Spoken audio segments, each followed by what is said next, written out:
just coming off of the break, how important was that for you guys just to get a little bit of time off and reset? You try to look at everything as positively as you can. We didn't go into the break uh, feeling great about ourselves based on our last two series. It's been a long. We have probably as long of a year in terms of start to finish of our sport as anybody. We pretty much start when our guys get here in August, and so they've been going a long time. So the break was certainly from a mental health standpoint a good thing for everybody to get away from hockey and recharge your batteries and go home and see mom and dad because end of the semester there's just a lot going on for them. So it was important for everybody. Yes. How long did they have off? They had 7 days off. Yeah, because we have to get them back here to give them enough time to practice in order to play on Thursday and Friday.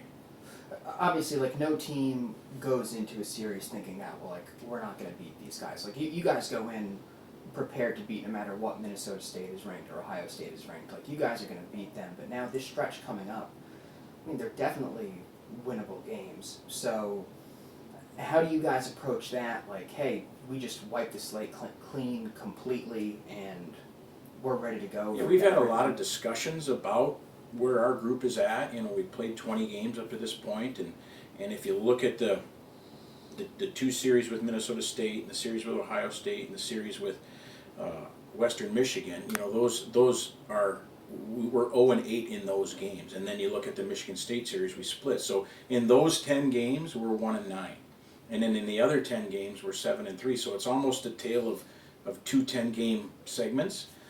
There were stretches, we felt like in that first segment we played good at Northern Michigan. We had a good series with Michigan State, and then the next two series didn't go great. And then we start our next 8-game segment, and we're 6-2, and we played well. And then we get out of that one, and now we get Minnesota State at home. First game's close game, 2-2, and then it gets away. And so we feel like we've been inconsistent. We've been trying to figure out how to get the most out of this group. All that being said, we do feel good about the second half. We believe this. We still think this team has a chance to win meaningful games. If you look at the CCHA standings, it's crazy. It's been a while since it's been this tight from 1 to 6 or so.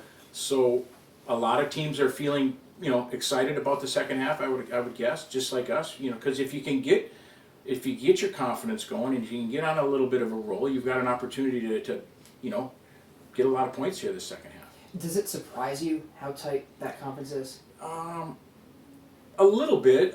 I don't know if surprise is the right. It's just unique because we haven't had that. Because Minnesota State's been doing such a good job for a while. It seemed like the rest of us were trying to play for second, and now there's a bunch of teams that if whoever gets hot this second half is going to have a real good chance to be at the top at the end of the year. So you guys break this up into quarters, right? We try to, yeah. We try to break it up into, we're allowed 34 regular season games, so we try to break it into 4 8-game segments, and then we obviously have the 2 at the end. So we're trying to figure out the best way to break up these last 14 if there's a better way. Just because if you look at it in its entirety, it's a long year, right? If you can try to make it into a little bit smaller picture, gives you something to focus on and stuff like that. Okay, so with this breakover, what does the report card look like right now? Do you feel like you've done well, and to be more consistent, what do you have to do better? There's been good. I would say C+ ish. No, we don't love our record, but there's things that have gone into that that you don't necessarily plan for. I was talking with our trainer the other day, Dan Fisher, who's been here for 13 years. We've missed more days or games at this point after 20 games than we have in any of the entire years over the past 13 years. So obviously the injury situation for us has been difficult. So trying to overcome that and figure out how we can put the best group out there. The timing of some of our injuries and who we're playing is a lot. So I would say maybe incomplete is our grade because we're hoping for a really good second semester. What's the timetable on that? Like, does the break help with that at all? You're always evaluating, you're always tinkering, you're always trying to figure out how can we squeeze the group more, how can we get more out of it, how can we do this or do that, and I think the break, like I said, the break was good because it is a long 16-week semester where our guys, they did a great job in school with a 3.62 GPA, which is awesome. And then you throw in the hockey piece to that, which is hard. So giving these guys the opportunity to go home and recharge their batteries is good. And now you're going to push here for the second half. Okay. Looking ahead to this weekend, what do you see as being particularly important in that? We had a good series with them last year to start the year, so this is the return. Now they come here to play us. They haven't played for a while. They've been off for a little bit. I'm not quite sure when they got back and got practicing.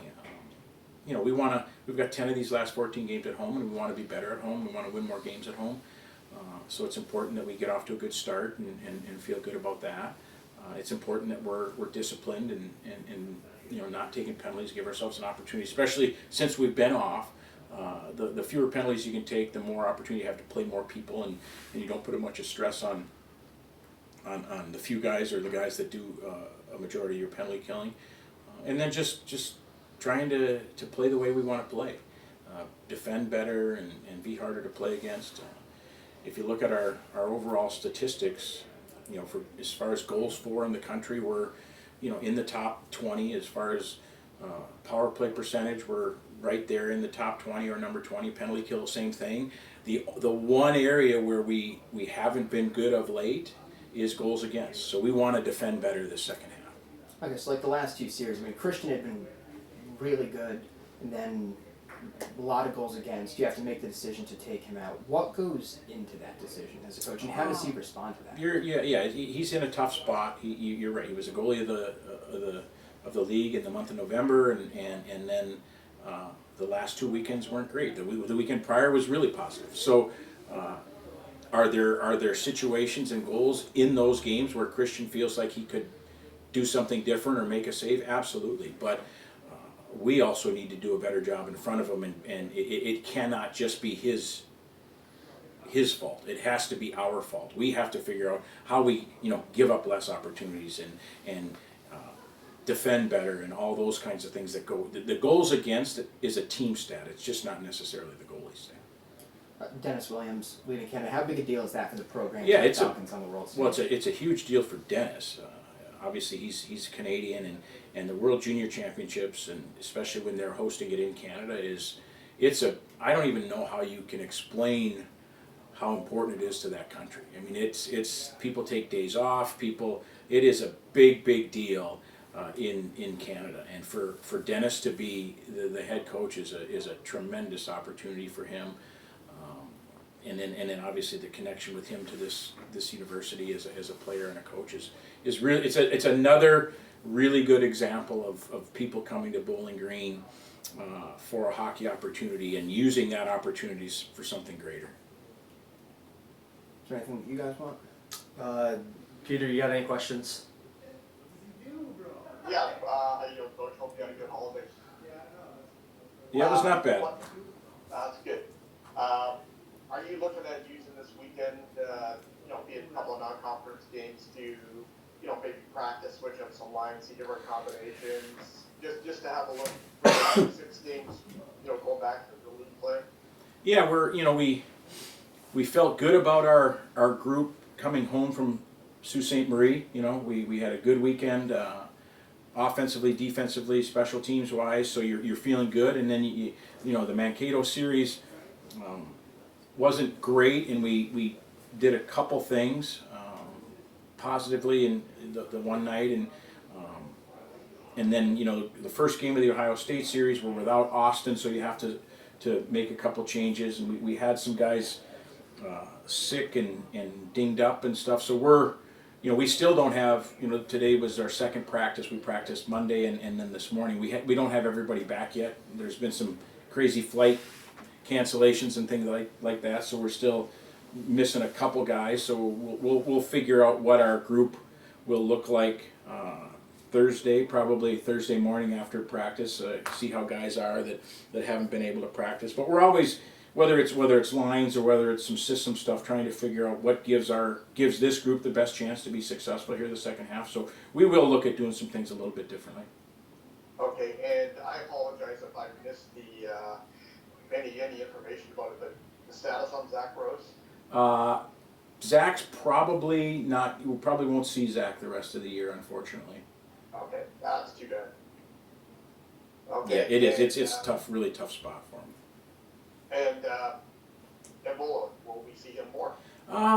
You know, we've talked, trying to come up with a plan for our goalies, and having a plan that not only puts Christian in a spot to be successful, but also gives our other goalies an opportunity to maybe potentially have opportunities.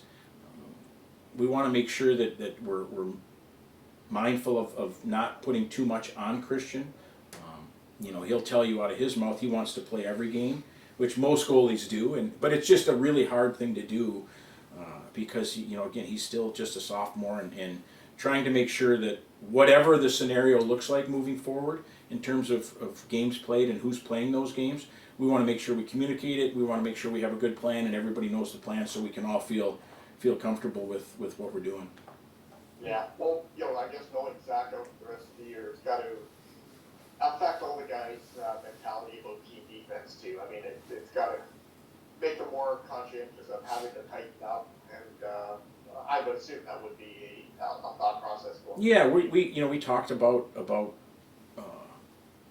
committing to some certain things again, because there's been, if you look at the 10-game stretch where we're 7-3, our team defense, everything looks great, right? It's really positive. And then if you look at the other 10 games where we're 1-9 against some very good opponents, it doesn't look great. So again, that's why, you know, we still have 14. We'll see where the dust settles at the end of the year.